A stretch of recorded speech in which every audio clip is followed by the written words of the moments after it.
They say there's a season to all things in life, no matter what it is, what you're doing, what you're accomplishing, what you have done. There is a time element at which you do it the best.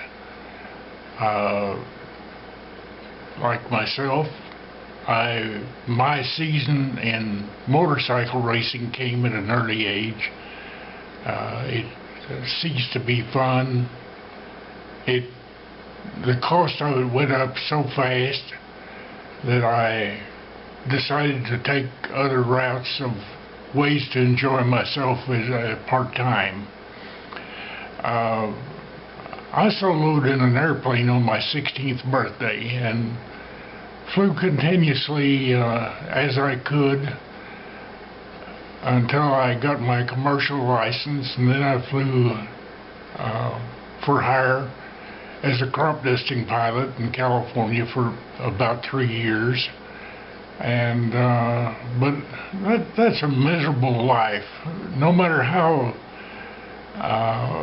thrilling it may sound, a duster pilot is a dirty, nasty, smelly life that is not pleasant at all. And it didn't take me long to decide that there had to be a better way to make a living than flying dusting airplanes and sprayers. So about that time, the Korean War came along and I was drafted for it. And then when I got out, I decided to go a different route. I opened a motorcycle shop and operated it about 5 years, and just when people with money and class started riding motorcycles, I decided to get out of it because the people who were customers never had any money,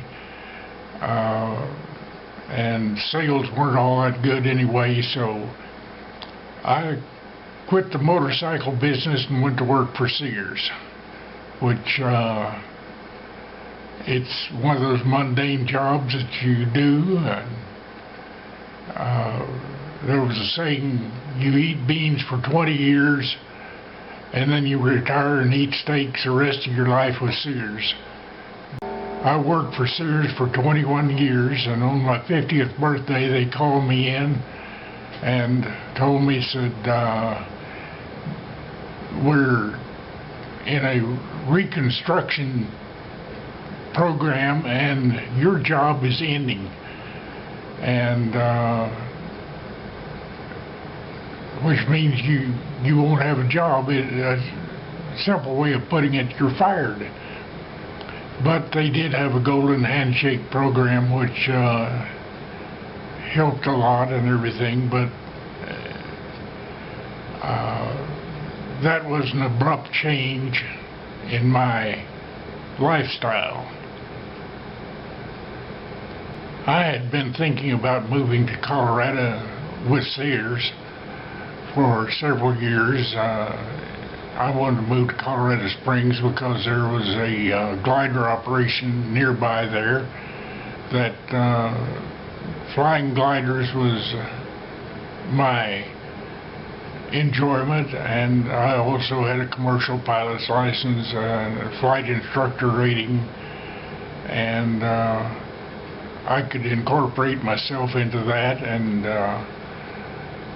maybe work for Sears for a while up there. But as it turned out, since they fired me in Amarillo, well, I didn't have a job in Colorado, so I went directly to the glider port and went to work for them.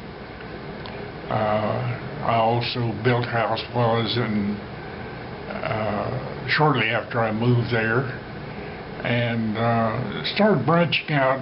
I decided to do some writing, so I wrote magazine articles and took pictures, and really flying was sort of second or third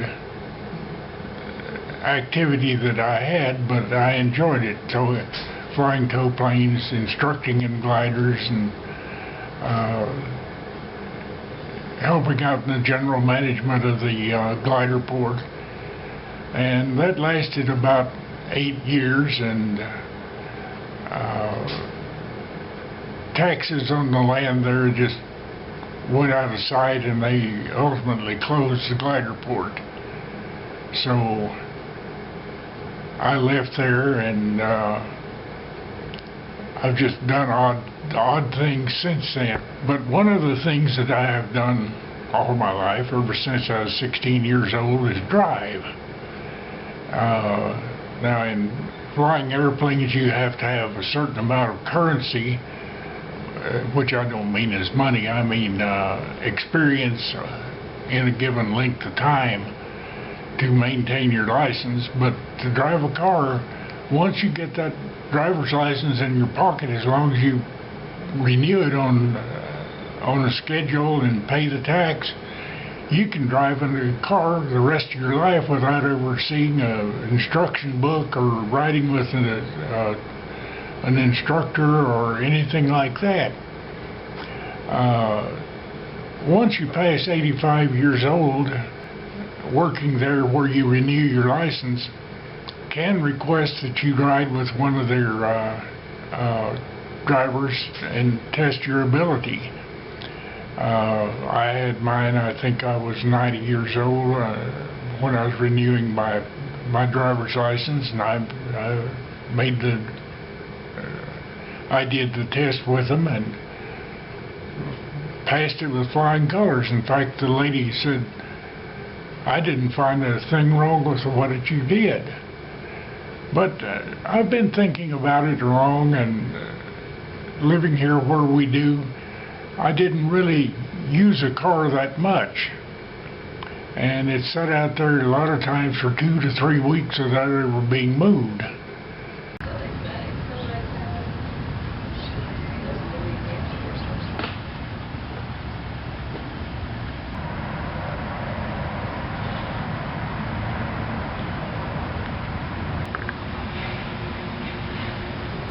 For the last 75 years, I've owned a car.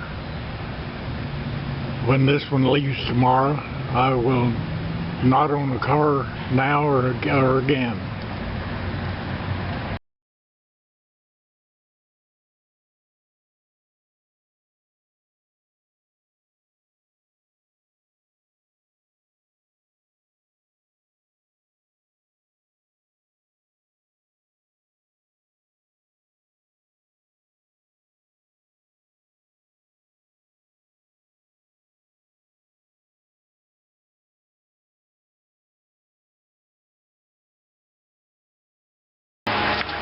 Here's the keys to the car.